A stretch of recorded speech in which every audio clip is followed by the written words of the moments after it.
morning, Mr. Oh, Mayor. hey, good morning. Good morning. Just want to follow up. Yesterday, President Trump said if he does send in the National Guard to Chicago, he said within 1 week we would have no crime, just like in D.C. First of all, what's your reaction to that timeline? And secondly, is the president right that the National Guard has reduced crime in places like D.C., and would that happen here? Well, again, the city of Chicago is not calling for the occupation of our city, right? It's illegal and it's unconstitutional. What we've seen in Chicago, 32% reduction in homicides, a nearly 40% reduction in shootings and shooting victims. Robberies are down, carjackings are down, violent crime is down.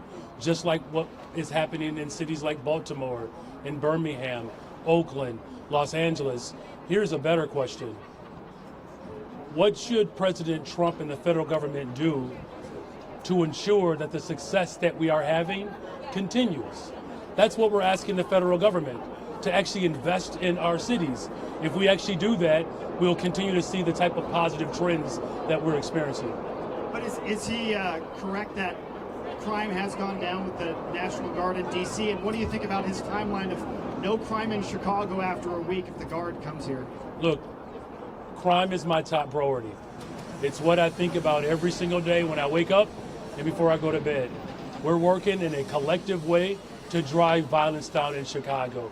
The reason why we are experiencing the positive trends that we are experiencing right now is because we're doing the things that work.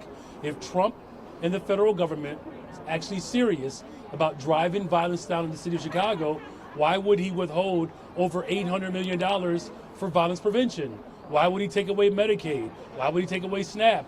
Why is he defunding public education? Why isn't he building more affordable homes?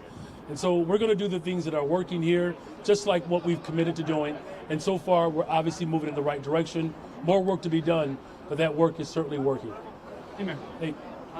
The president cited black women in red hats to back up his threats. That seemed like a reference to the group that often speaks during city council meetings during public comment. What do you think about how that group has apparently drawn the White House's attention and how it's being used as a pretext to crack down here on Chicago? Here's what I'm paying attention to. I'm paying attention to the things that are actually working, right? I'm paying attention to the 31,119 young people that have summer jobs.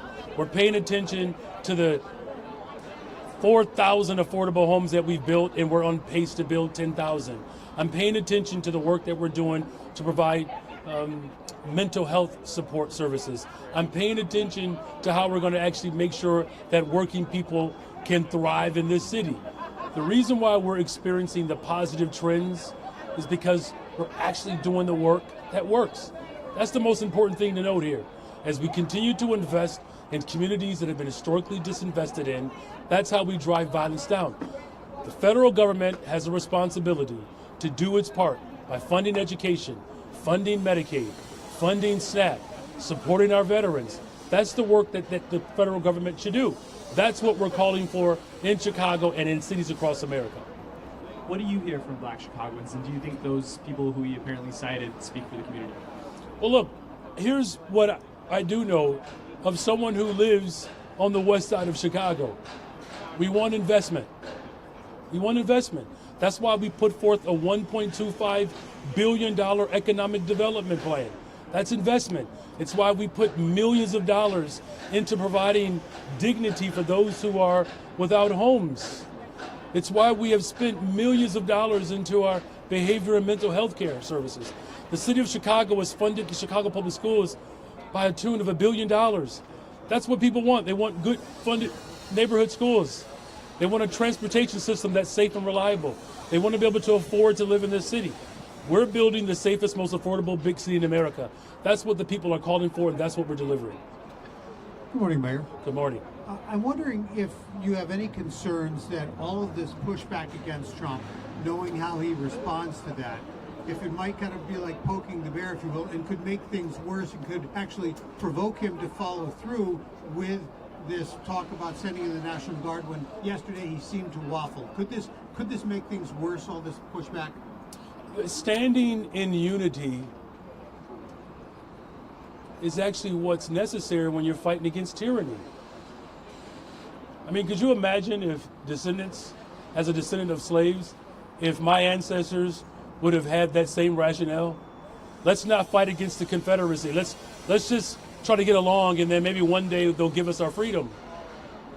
Nowhere in the history of America or the world where marginalized people have sat silent and idle, and they've been able to actually achieve justice and liberation.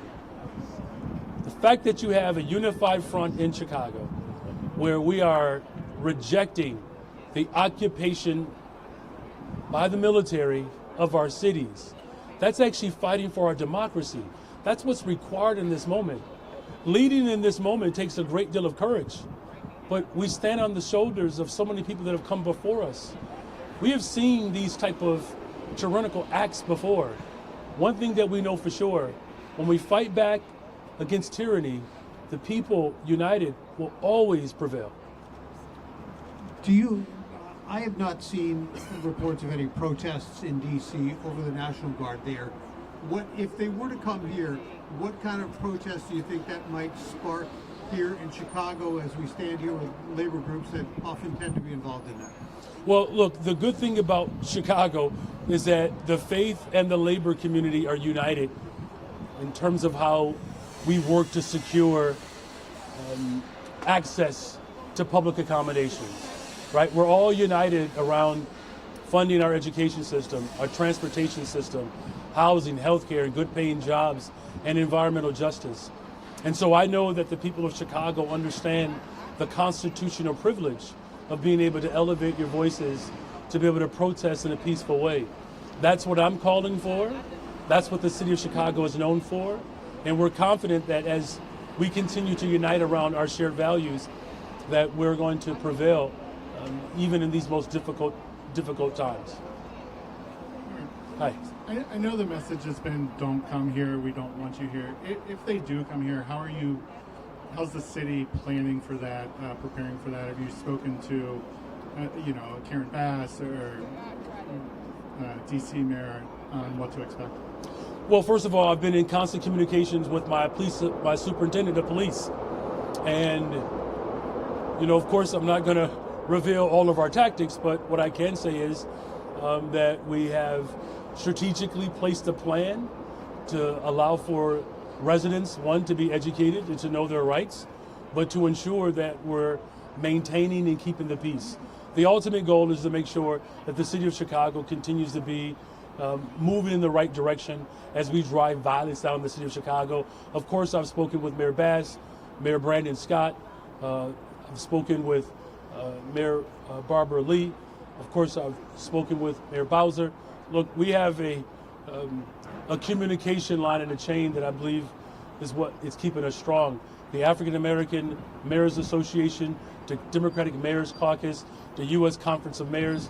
My administration is in constant communication with mayors so that we are, one, very clear in our position that American cities should not be occupied by the military. That is first and foremost. It's illegal, it's unconstitutional, it's costly, and it's a disruption to what we know is sensible about our country. In your conversations with Superintendent Snelling, would you want the, CPD to know where troops would be, if they are here, National Guardsmen, to, not just set up a patrol without talking to CPD about it? Do you expect that to be the case? Well, I mean, you would hope. Unfortunately, this whole operation is uncoordinated, uncalled for, and unsound. We always work better together when we're in communication with one another. We have collaborated with the federal government to get guns off the streets of Chicago. Just a few weeks ago, we seized over 150 guns that were trafficked in from Indiana and Mississippi. So we're always stronger and better off when that coordination takes place. But thus far, that has not been the commitment from the federal government. How you doing, Mayor Johnson? Hi, how you doing? I'm good. You talked, and the governor has talked, and Kwame Raoul talked yesterday about the partnerships that the city has had with federal partners, particularly on the law enforcement side. If indeed the president sends federal law enforcement resources into Chicago, how do you expect those partnerships to be affected going forward? And will the CPD be less willing to cooperate with the FBI and the DOJ? Again, as I said, when we're talking about getting guns off the streets of Chicago, human trafficking. There are a number of issues that we already coordinate together on, right? And there's a reason why, we have a homicide reduction of 32% is because we're collaborating. That is the collective work that I have to continue to hone and bring people together around. What we have seen thus far is a lack of communication from the federal government. There's always a willingness to coordinate and to cooperate when we're talking about getting guns off the streets of Chicago, when we're talking about getting illegal drugs off the streets of Chicago. There are efforts that are constantly ongoing. We just have not been given the courtesy by the federal government in this regard with absolutely communicating with me or my superintendent of police. Morning. Good morning. So something a little different. Certain candidates vying to fill Walter Burnett Jr.'s old 27th Ward seat allege that they were only given 7 days to apply for the position while the younger Burnett was given nearly a month. So what checks and balances are in place for the process to ensure that there is a level playing field where a dynasty appointment is not a done deal? The check and the balance is that the committee that we formed ensures that the expectations that the residents of the 27th Ward are met when we're going through this vetting process. Look, everyone had an equal opportunity to be able to apply for this vacancy, just as they have had in the past with other mayors. This process is no different. And once the committee reviews all of the candidates who actually apply, then I will ultimately make my decision based upon the feedback that I receive. And the political savants in the flood-stricken parts of the city are asking what became of the, I think, $32 million. Right, so the $432 million that I fought to secure, that the vast majority of those dollars are going to be used to repair the infrastructure that was poorly designed so that this doesn't continue to happen. And then we've assigned an additional, I believe, $15 million to go directly to the individuals whose homes were damaged. All right, thank you all very much. Mayor, one final question.